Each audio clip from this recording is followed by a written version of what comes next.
Riwayat Nehemia bin Hakalia.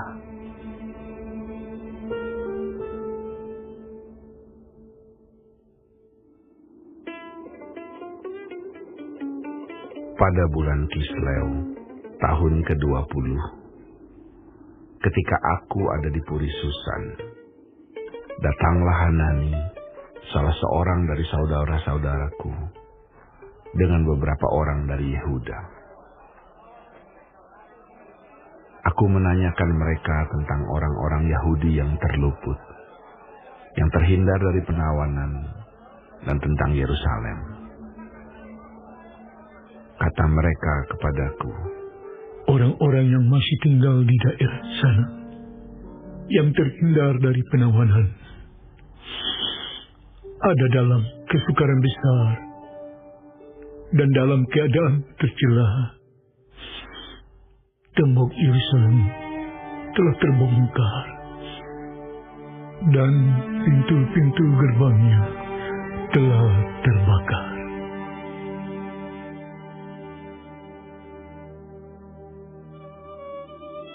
Ketika aku dengar berita ini, duduklah aku menangis dan berkabung selama beberapa hari. Aku berpuasa dan berdoa ke hadirat Allah semesta langit. Kataku, ya Tuhan, Allah semesta langit, Allah yang maha besar dan dahsyat, yang berpegang pada perjanjian dan kasih setianya terhadap orang yang kasih kepadanya dan tetap mengikuti perintah-perintahnya.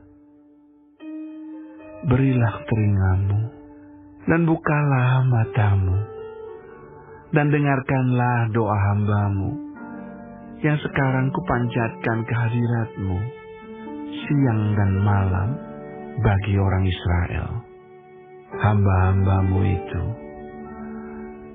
dengan mengaku segala dosa yang kami orang Israel telah lakukan terhadapmu.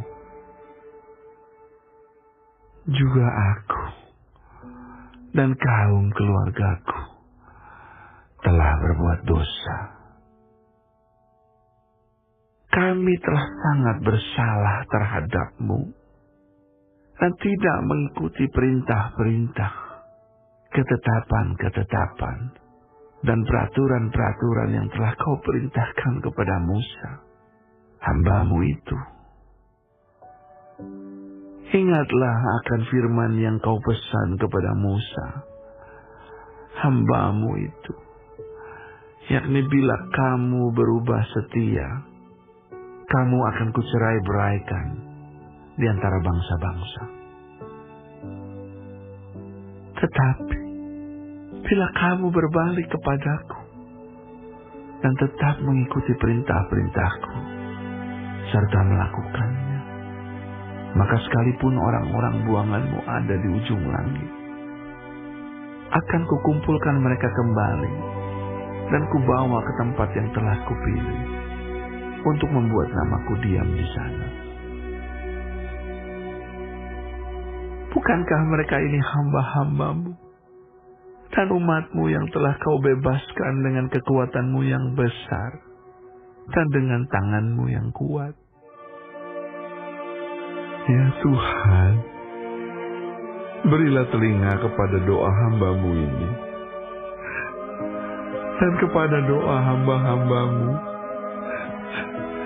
yang rela takut akan namamu. Dan biarlah hambamu berhasil hari ini dan mendapat belas kasihan dari orang ini. Ketika itu, aku ini juru minuman raja.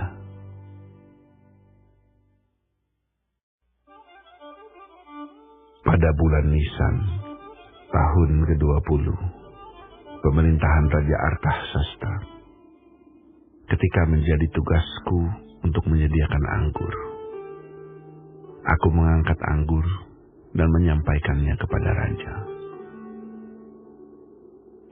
Karena aku kelihatan sedih yang memang belum pernah terjadi di hadapan raja.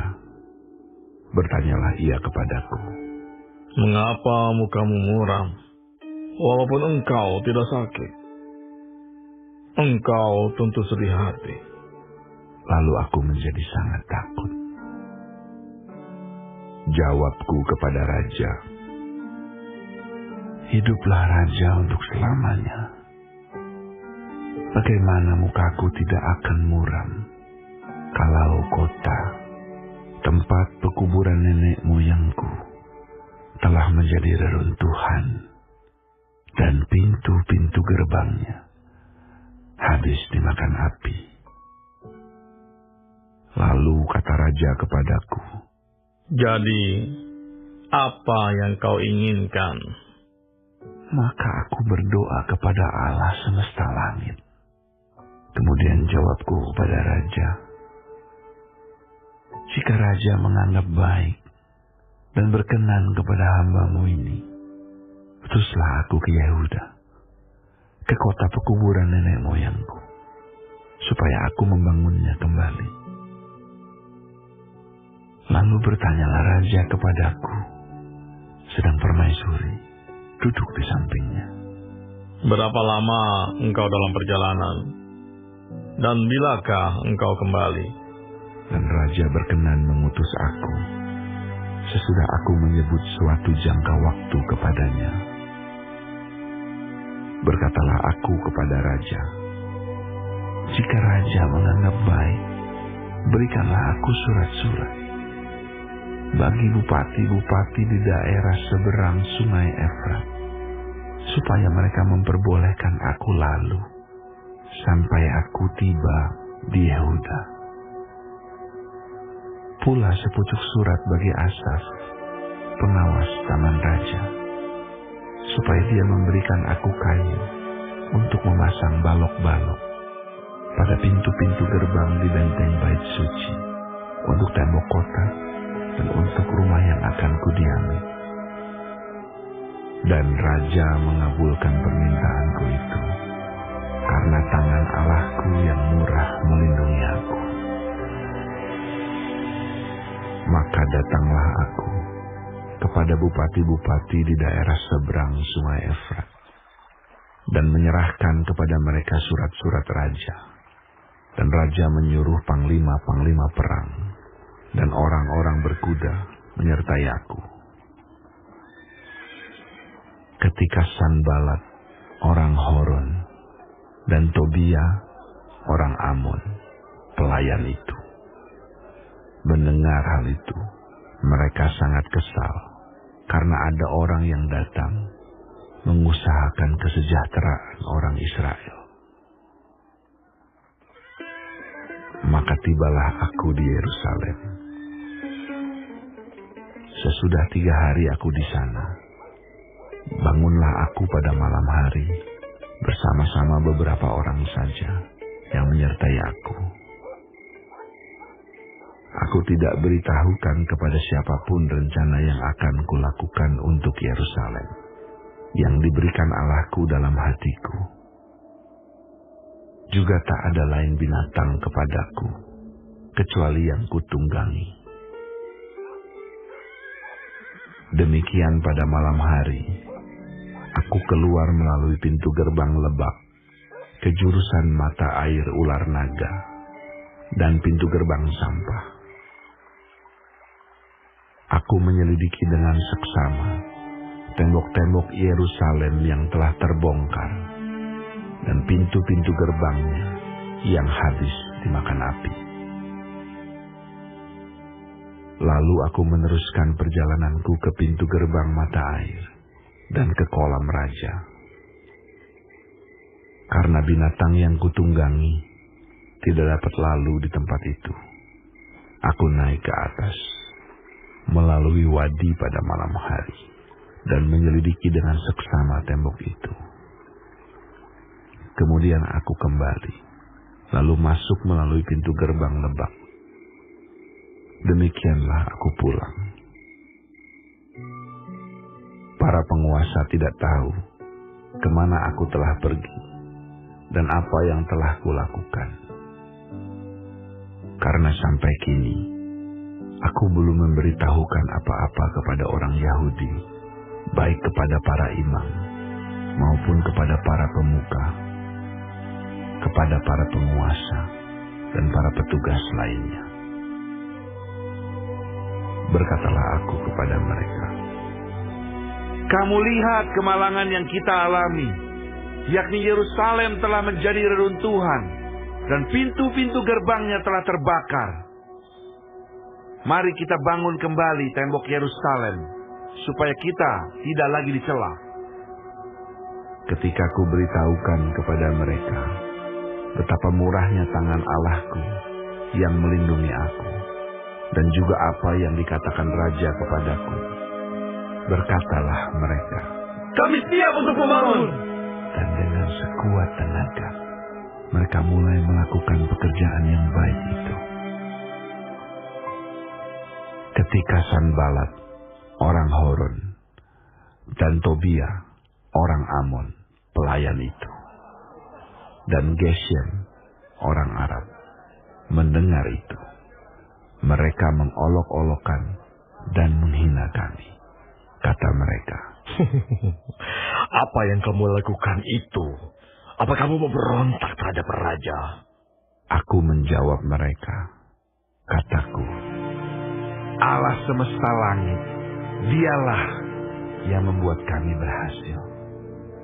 Kami, hamba-hambanya, telah siap untuk membangun.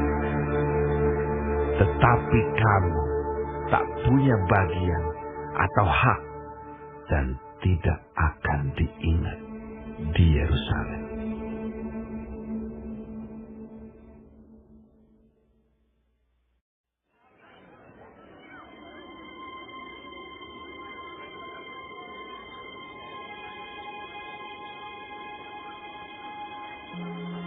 Maka bersiaplah imam besar Eliasib dan para imam, saudara-saudaranya, lalu membangun kembali pintu gerbang domba.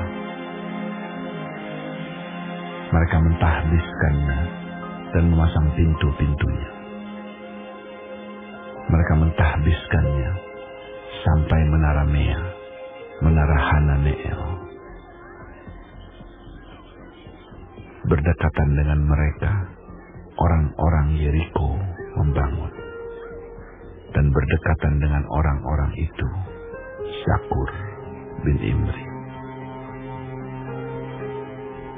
Pintu gerbang ikan dibangun oleh Bani Senaa. Mereka memasang balok-balok, lalu memasang pintu-pintunya dengan pengancing-pengancing dan palang-palangnya. Berdekatan dengan mereka, Meremot bin Uria bin Hakos mengadakan perbaikan, dan berdekatan dengan dia, Mesulam bin Berekia bin Mesezabeel. Berdekatan dengan dia, Zadok bin Baana mengadakan perbaikan, dan berdekatan dengan dia, orang-orang Tekoa. Hanya pemuka-pemuka mereka tidak mau memberi bahunya untuk pekerjaan tuan mereka. Pintu gerbang lama diperbaiki oleh Yoyada bin Pasea dan Mesulam bin Besoja. Mereka memasang balok-balok, lalu memasang pintu-pintunya dengan pengancing-pengancing dan palang-palangnya. Berdekatan dengan mereka, Melaka, orang Gibeon, dan Yadon, orang Meronot, mengadakan perbaikan beserta orang-orang Gibeon dan Mispa yang berada di wilayah kekuasaan bupati daerah sebelah barat Sungai Efrat. Berdekatan dengan mereka, Uziel bin Harhaya, salah seorang tukang emas, mengadakan perbaikan, dan berdekatan dengan dia, Hananya, seorang juru campur rempah-rempah. Mereka memperkokoh Yerusalem sampai tembok lebar. Berdekatan dengan mereka, Refaya bin Hur, penguasa setengah wilayah Yerusalem yang satu, mengadakan perbaikan. Berdekatan dengan dia, Yedaya bin Harumaf mengadakan perbaikan, tepat di depan rumahnya. Dan berdekatan dengan dia, Hatus bin Hasabnea. Malkia bin Harim dan Hasub bin Pahat Moab memperbaiki bagian yang lain dan menara perapian. Berdekatan dengan mereka, Salum bin Halohes, penguasa setengah wilayah Yerusalem yang lain, mengadakan perbaikan bersama-sama anak-anak perempuannya. Pintu gerbang Lebak diperbaiki oleh Hanun dan penduduk Sanoa. Mereka membangunnya kembali dan memasang pintu-pintunya dengan pengancing-pengancing dan palang-palangnya. Pula tembok diperbaiki sepanjang 1000 hasta sampai pada pintu gerbang sampah. Pintu gerbang sampah diperbaiki oleh Malkia bin Rekhab, penguasa wilayah Bet Kerem. Ia membangunnya kembali dan memasang pintu-pintunya dengan pengancing-pengancing dan palang-palangnya. Pintu gerbang mata air diperbaiki oleh Salum bin Kolhoze, penguasa wilayah Mispa. Pintu gerbang itu dibangunnya kembali, diberinya atap dan dipasangnya pintu-pintunya dengan pengancing-pengancing dan palang-palangnya. Juga diperbaikinya tembok kolam penampung air saluran dekat Taman Raja sampai pada tangga-tangga yang menurun dari kota Daud. Di sampingnya, Nehemia bin Azbuk, penguasa setengah wilayah Bet-Zur, mengadakan perbaikan sampai di depan pekuburan Daud dan sampai pada kolam buatan dan rumah para pahlawan. Di sampingnya orang-orang Lewi mengadakan perbaikan, yakni Rehum bin Bani, dan berdekatan dengan dia Hasabia, penguasa setengah wilayah Kehila yang satu untuk wilayahnya. Di sampingnya saudara-saudara mereka, yakni Binui bin Henadad, penguasa setengah wilayah Kehila yang lain, mengadakan perbaikan. Berdekatan dengan dia, Ezer bin Yesua, penguasa Mispa, memperbaiki bagian yang berikut di depan pendakian ke gudang senjata dekat sudut. Di sampingnya, Baruch bin Sabai memperbaiki bagian yang berikut dari sudut sampai pada pintu masuk rumah imam besar Eliasib. Di sampingnya, Meremot bin Uria bin Hakos memperbaiki bagian yang berikut dari pintu masuk rumah Eliasib sampai pada ujung rumah Eliasib. Di sampingnya, para imam, orang-orang dari lembah Yordan, mengadakan perbaikan. Di samping mereka, Benyamin dan Hasub mengadakan perbaikan di depan rumah mereka. Di samping mereka, Azaria bin Maasea bin Ananya mengadakan perbaikan di samping rumahnya. Di sampingnya, Binui bin Henadad memperbaiki bagian yang berikut dari rumah Azaria sampai sudut dan sampai penjuru. Palal bin Uzai mengadakan perbaikan di depan sudut dan di depan menara yang tinggi yang menonjol dari istana raja dekat pelataran penjagaan.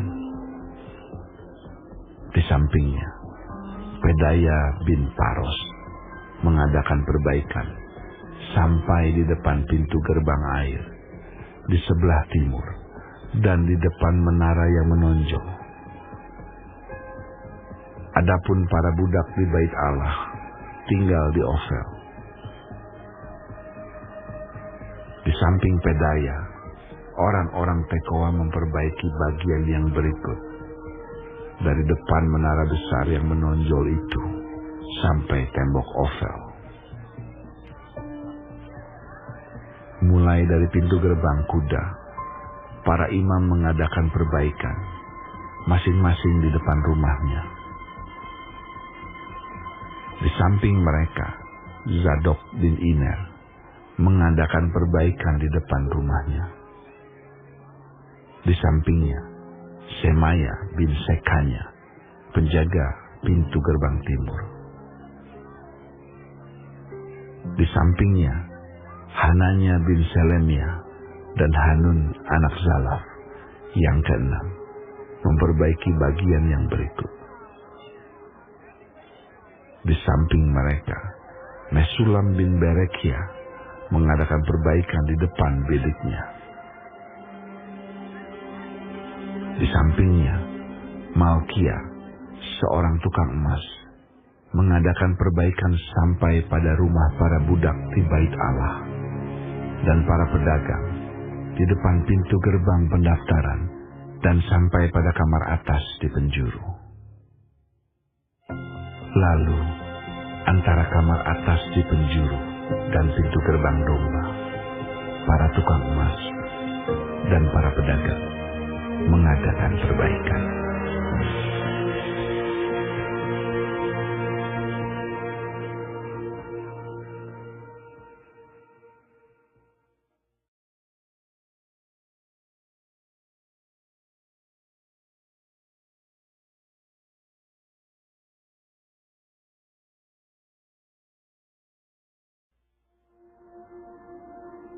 Ketika Sanbalat mendengar bahwa kami sedang membangun kembali tembok, bangkitlah amarahnya, dan ia sangat sakit hati.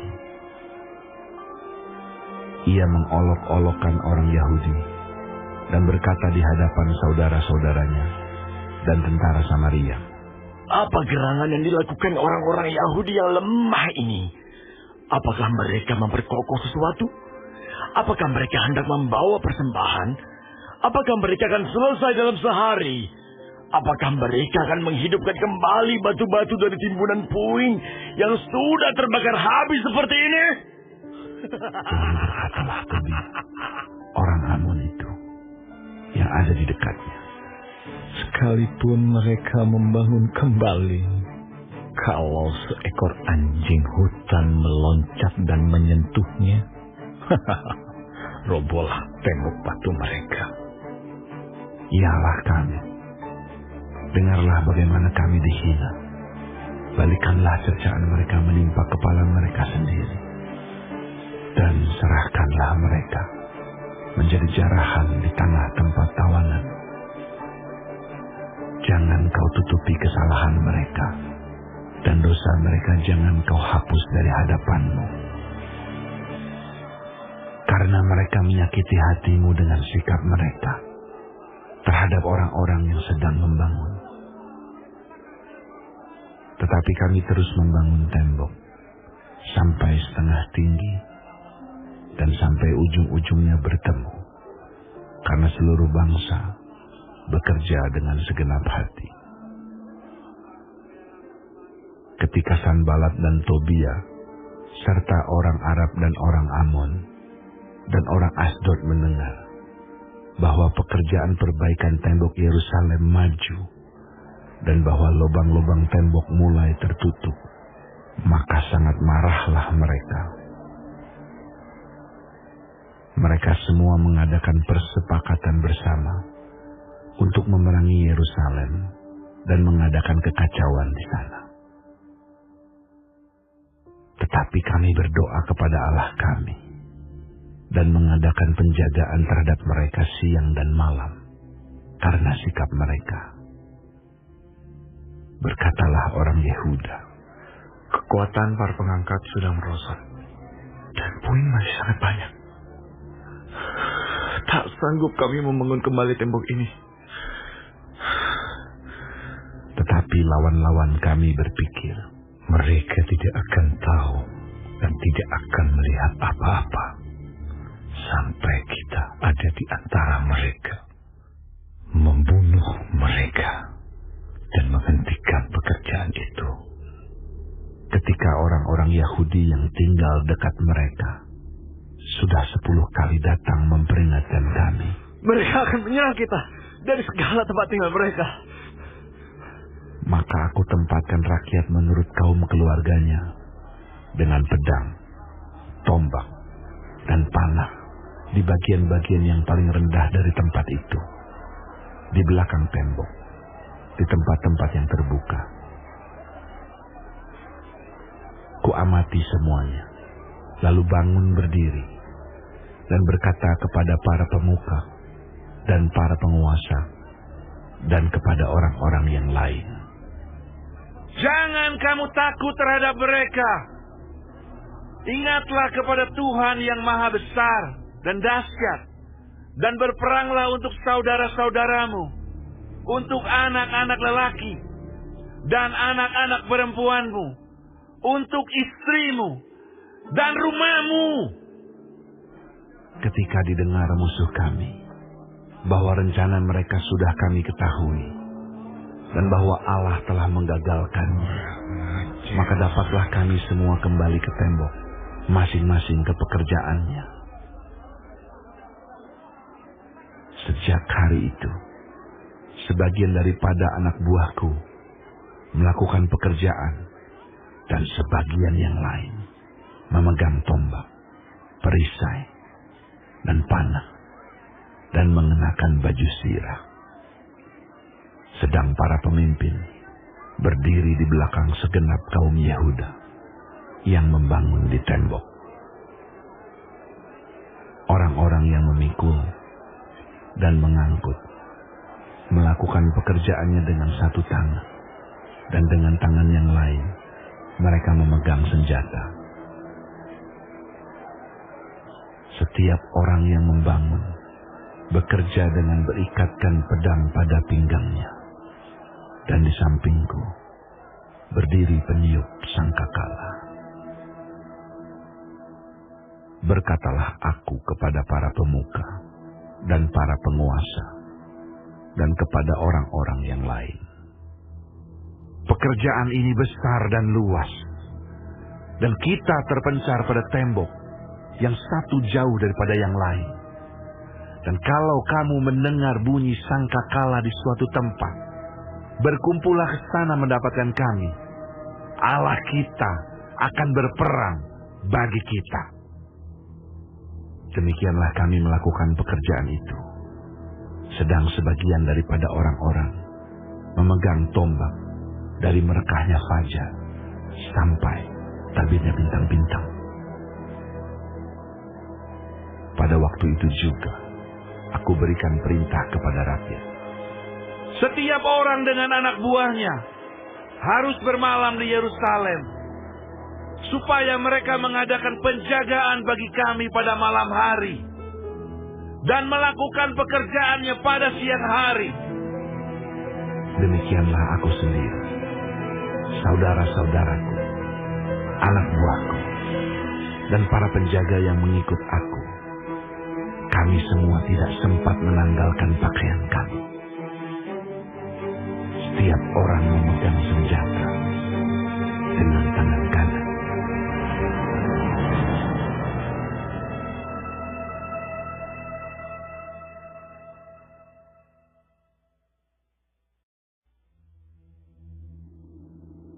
Maka terdengarlah keluhan yang keras dari rakyat dan juga dari pihak para istri terhadap sesama orang Yahudi. Ada yang berteriak, anak laki-laki dan anak perempuan kami banyak, dan kami harus mendapat gandum supaya kami dapat makan dan hidup. Dan ada yang berteriak, ladang dan kebun anggur dan rumah kami gadaikan untuk mendapat gandum pada waktu kelaparan. Juga ada yang berteriak, Kami harus meminjam uang untuk membayar pajak yang dikenakan raja atas ladang dan kebun anggur kami. Sekarang, walaupun kami ini sedarah sedaging dengan saudara-saudara sebangsa kami, dan anak-anak kami sama dengan anak-anak mereka, namun kami terpaksa membiarkan anak-anak lelaki dan anak-anak perempuan kami menjadi budak. Dan sudah beberapa anak perempuan kami harus membiarkan diri dimiliki orang. Kami tidak dapat berbuat apa-apa, karena ladang dan kebun anggur kami sudah di tangan orang lain. Maka sangat marahlah aku ketika ku dengar keluhan mereka dan berita-berita itu. Setelah berpikir masak-masak, aku menggugat para pemuka dan para penguasa. Kataku kepada mereka, masing-masing kamu telah makan riba dari saudara-saudaramu. lalu kuadakan terhadap mereka suatu sidang jemaah yang besar. Berkatalah aku kepada mereka, kami selalu berusaha sedapat-dapatnya untuk menebus sesama orang Yahudi yang dijual kepada bangsa-bangsa lain. Tetapi kamu ini justru menjual saudara-saudaramu supaya mereka dibeli lagi oleh kami. Mereka berdiam diri karena tidak dapat membantah. Kataku, tidaklah patut apa yang kamu lakukan itu. Bukankah kamu harus berlaku dengan takut akan Allah kita untuk menghindarkan diri dari cercaan bangsa-bangsa lain, musuh-musuh kita? Juga aku dan saudara-saudaraku dan anak buahku telah membungakan uang dan gandum pada mereka. Biarlah kita hapuskan hutang mereka itu. Biarlah kamu kembalikan kepada mereka hari ini juga ladang mereka, kebun anggur, kebun zaitun, dan rumah mereka. Pula hapuskanlah hutang mereka, yakni uang serta gandum, anggur, dan minyak yang kamu tagih daripada mereka. berkatalah mereka, Itu akan kami kembalikan, dan kami tidak akan menuntut apa-apa dari mereka. Kami akan lakukan tepat seperti yang engkau perintahkan. Lalu aku memanggil para imam dan menyuruh mereka bersumpah bahwa mereka akan menepati janji mereka. Juga aku kebas lipatan bajuku sambil berkata, demikianlah setiap orang yang tidak menepati janji ini akan dikebas Allah dari rumahnya dan hasil jerih payahnya. Demikianlah ia dikebas dan menjadi hampa. dan seluruh jemaah berkata, Amin. lalu memuji-muji Tuhan. Maka rakyat berbuat sesuai dengan janji itu. Pula sejak aku diangkat sebagai bupati di tanah Yehuda, yakni dari tahun ke-20 sampai tahun ke-32 pemerintahan Artahsasta, jadi 12 tahun lamanya aku dan saudara-saudaraku tidak pernah mengambil pembagian yang menjadi hak bupati. Tetapi para bupati yang sebelumnya, yang mendahului aku, sangat memberatkan beban rakyat. Bupati-bupati itu mengambil dari mereka 40 sikal perak sehari untuk bahan makanan dan anggur. Bahkan anak buah mereka merajalela atas rakyat. Tetapi aku tidak berbuat demikian karena takut akan Allah. Aku pun memulai pekerjaan tembok itu, walaupun aku tidak memperoleh ladang. Dan semua anak buahku dikumpulkan di sana khusus untuk pekerjaan itu.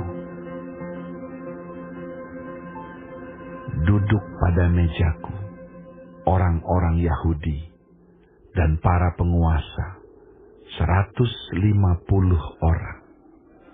Selain mereka yang datang kepada kami dari bangsa-bangsa sekeliling kami. Yang disediakan sehari atas tanggunganku ialah seekor lembu, 6 ekor kambing domba yang terpilih, dan beberapa ekor unggas, dan bermacam-macam anggur dengan berlimpah-limpah setiap 10 hari. Namun dengan semuanya itu, aku tidak menuntut pembagian yang menjadi hak bupati, karena pekerjaan itu sangat menekan rakyat. Ya Allahku, demi kesejahteraanku, ingatlah segala yang kubuat untuk bangsa ini.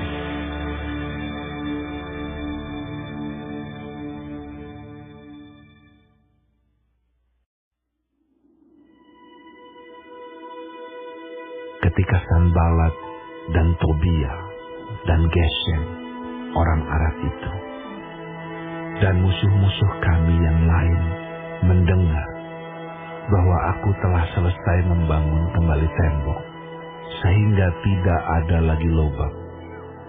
Walaupun sampai waktu itu, di pintu-pintu gerbang belum kupasang pintunya. Maka Sanbalat dan Geshem mengutus orang kepadaku dengan pesan, "Mari kita mengadakan pertemuan bersama di Kefirim, di lembah Ono." Tetapi mereka berniat mencelakakan aku. Lalu aku mengirim utusan kepada mereka dengan balasan. Aku tengah melakukan suatu pekerjaan yang besar. Aku tidak bisa datang. Untuk apa pekerjaan ini terhenti? Oleh sebab aku meninggalkannya dan pergi kepada kamu. Sampai 4 kali mereka mengirim pesan semacam itu kepadaku. Dan setiap kali aku berikan jawaban yang sama kepada mereka. Lalu dengan cara yang sama, untuk kelima kalinya, Sanbalat mengirim seorang anak buahnya kepadaku yang membawa surat yang terbuka. Dalam surat itu tertulis, "Ada desas-desus di antara bangsa-bangsa, dan Geshem membenarkannya, bahwa engkau dan orang-orang Yahudi berniat untuk memberontak, dan oleh sebab itu membangun kembali tembok. Lagi pula, menurut kabar itu, engkau mau menjadi raja mereka.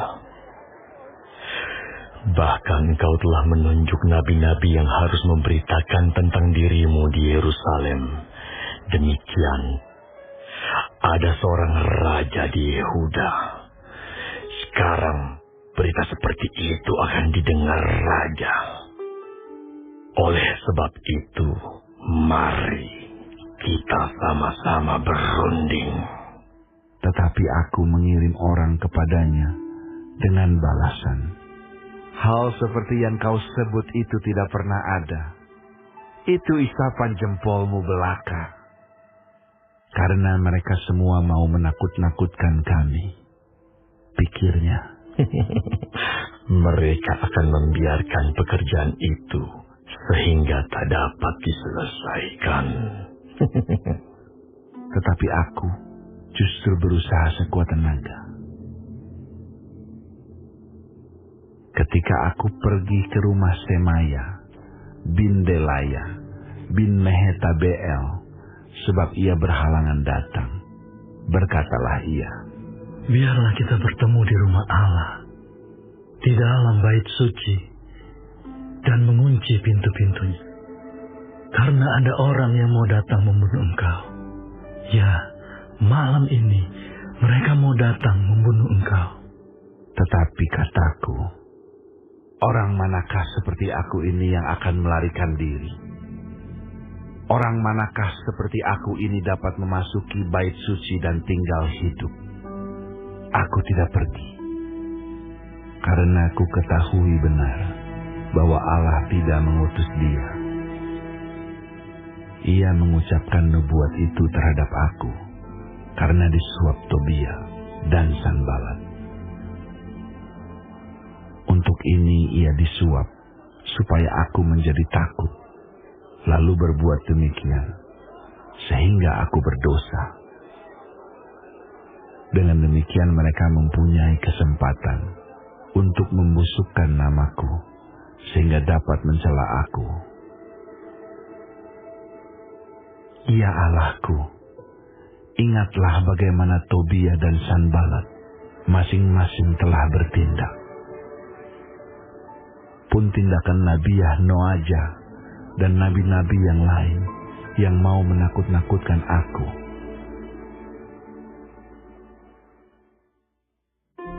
Maka selesailah tembok itu pada tanggal 25 bulan Elul dalam waktu 52 hari. Ketika semua musuh kami mendengar hal itu, takutlah semua bangsa sekeliling kami. Mereka sangat kehilangan muka dan menjadi sadar bahwa pekerjaan itu dilaksanakan dengan bantuan Allah kami. Pada masa itu pula, para pemuka Yehuda mengirim banyak surat kepada Tobia, dan sebaliknya mereka menerima surat-surat daripadanya. Karena banyak orang di Yehuda mempunyai ikatan sumpah dengan dia, sebab ia adalah menantu Sekanya bin Arah, sedang Yohanan, anaknya, mengambil anak Mesulam bin Berekhya sebagai istri. Juga mereka sebut-sebut segala kebaikan Tobia di mukaku, dan segala perkataanku terus dibeberkan kepadanya. Pula Tobia mengirim surat-surat untuk menakut-nakutkan aku.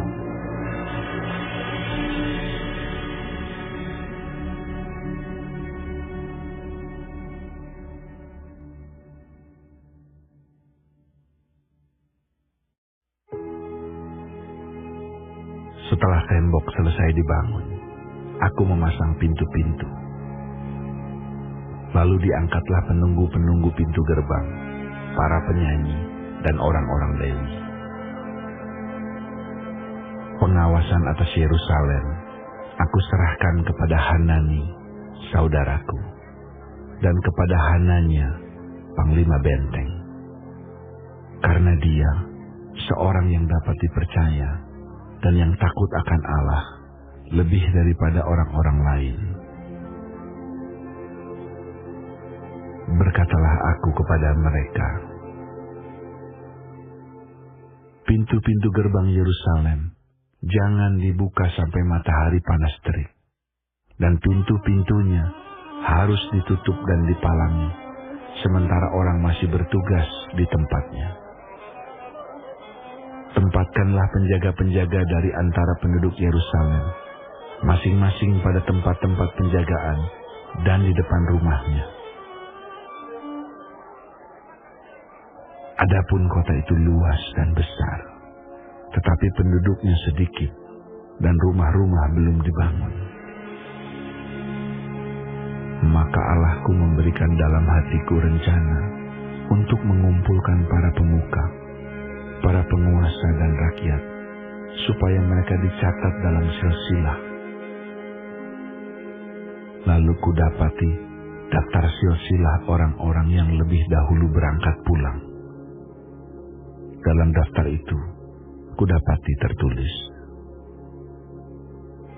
Inilah orang-orang provinsi Yehuda yang berangkat pulang dari pembuangan, yakni para tawanan yang dahulu diangkut oleh Nebukadnezar, Raja Babel, dan yang kembali ke Yerusalem dan ke Yehuda, masing-masing ke kotanya. Mereka datang bersama-sama Zerubabel, Yesua, Nehemia, Azaria, Raarnya, Nahamani, Mordekai, Bilsan, Misperet, Bigwai, Nehum, dan Baana. Inilah daftar orang-orang bangsa Israel. Bani Paros, 2.172 orang. Bani Sefaca, 372 orang. Bani Arak, 652 orang.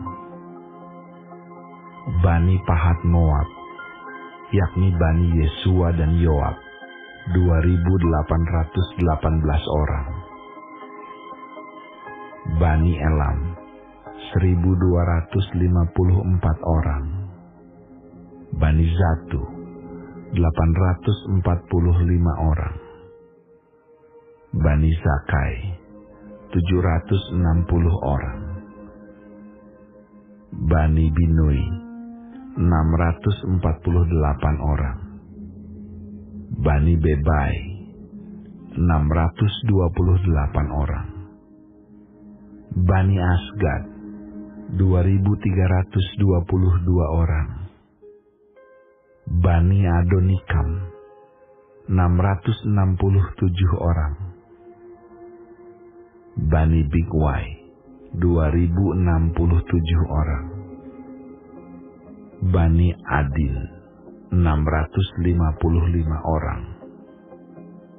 Bani Ater, yakni Bani Hizkia, 98 orang. Bani Hasum, 328 orang. Bani Bezai, 324 orang.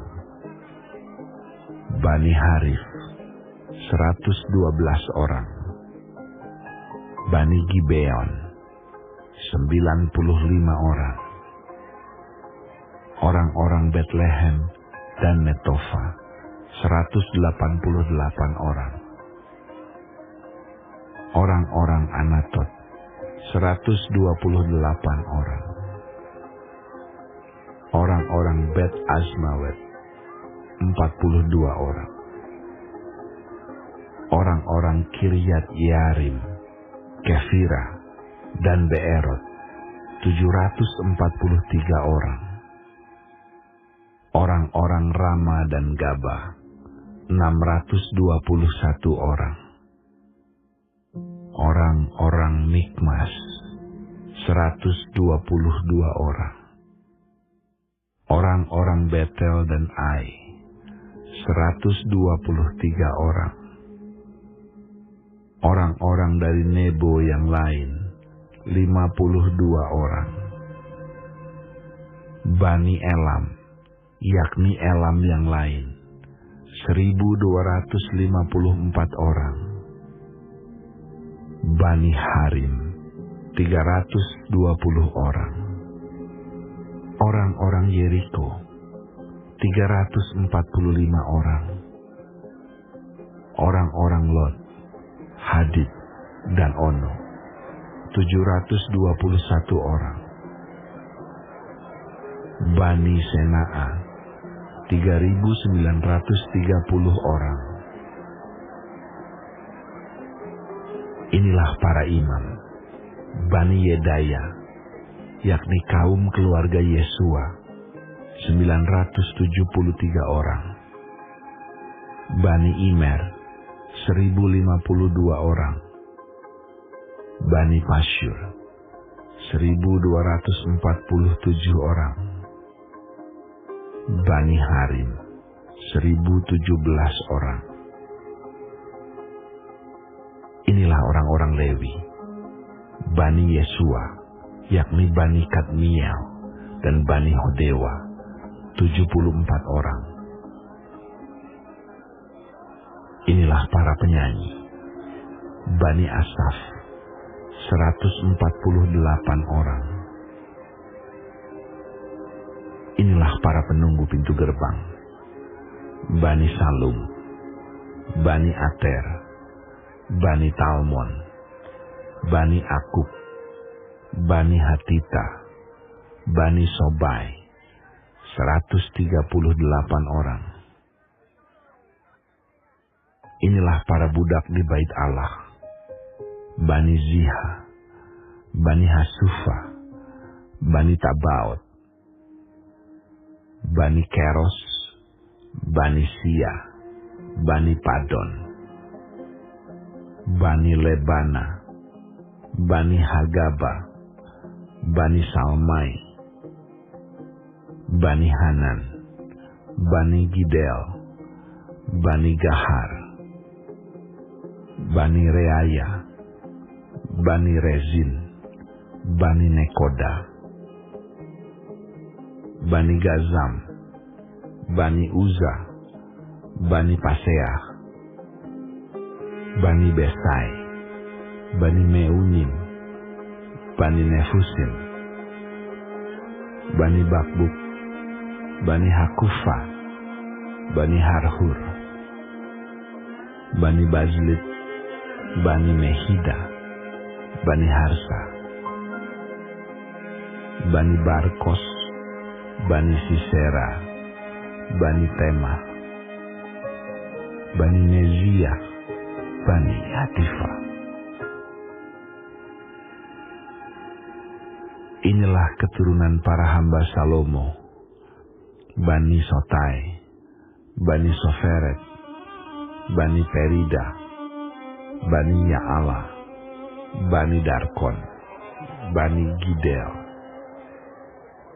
Bani Sefaca, Bani Hatil, Bani Pokeret Hazebaim, Bani Amon. Seluruh budak di bait Allah dan keturunan para hamba Salomo ada 392 orang. Inilah orang-orang yang berangkat pulang dari Tel Melah, Tel Harsa, Kerub, Adon, dan Imer. Tetapi mereka tidak dapat menyatakan apakah kaum keluarga dan asal-usul mereka termasuk bangsa Israel. Bani Delaya, Bani Tobia, Bani Nekoda, 642 orang. Dan dari antara para imam, Bani Habaya, Bani Hakos, Bani Barzilai. Barzilai itu memperistri seorang anak perempuan Barzilai, orang Gilead itu. Dan sejak itu ia dinamai menurut nama keluarga itu. Mereka itu menyelidiki apakah nama mereka tercatat dalam silsilah. Tetapi karena itu tidak didapati, maka mereka dinyatakan tidak tahir untuk jabatan imam. Dan tentang mereka diputuskan oleh kepala daerah bahwa mereka tidak boleh makan dari persembahan Maha Kudus sampai ada seorang imam bertindak dengan memegang Urim dan Tumim. Seluruh jemaah itu bersama-sama ada 42.360 orang. Selain dari budak mereka laki-laki dan perempuan yang berjumlah 7.337 orang. Pada mereka ada 245 penyanyi, laki-laki dan perempuan. Mereka mempunyai 736 ekor kuda, 245 ekor bagal, 435 ekor unta, dan 6.720 ekor keledai. sebagian dari kepala kaum keluarga memberi sumbangan untuk pekerjaan itu. Sedang kepala daerah memberi sumbangan untuk perbendaharaan 1000 dirham emas, 50 buah bokor penyiraman, dan 530 helai ke meja imam. Pula beberapa kepala kaum keluarga memberi sumbangan untuk perbendaharaan pekerjaan itu, 20.000 dirham emas dan 2.200 mina perak. Dan yang disumbangkan oleh orang-orang lain adalah 20.000 dirham emas, 2.000 mina perak, dan 67 helai kemeja imam. Adapun para imam dan orang-orang Lewi, para penunggu pintu, dan para penyanyi, juga sebagian dari rakyat, para budak di bait Allah, dan semua orang Israel yang lain, menetap di kota-kota mereka.